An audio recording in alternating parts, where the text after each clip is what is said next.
మామిడికాయ సొరకాయ పప్పు చేస్తున్నానండి. కందిపప్పు అండి, ఒక పావు గంట ముందు కడిగి నానబెట్టి ఉంచానండి.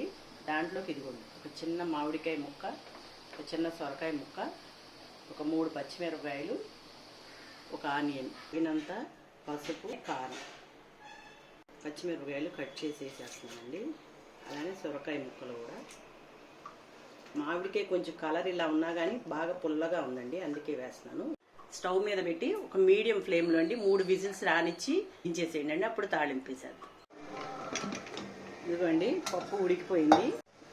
తగినంత సాల్ట్ వేసుకొని మెదిపేసాను. తాళింపు గింజలు వేసేసాను. 2 ఎండుమిర్చి, చిన్నుల్లిపాయలు కూడా వేసానండి. కొద్దిగా కరివేపాకు.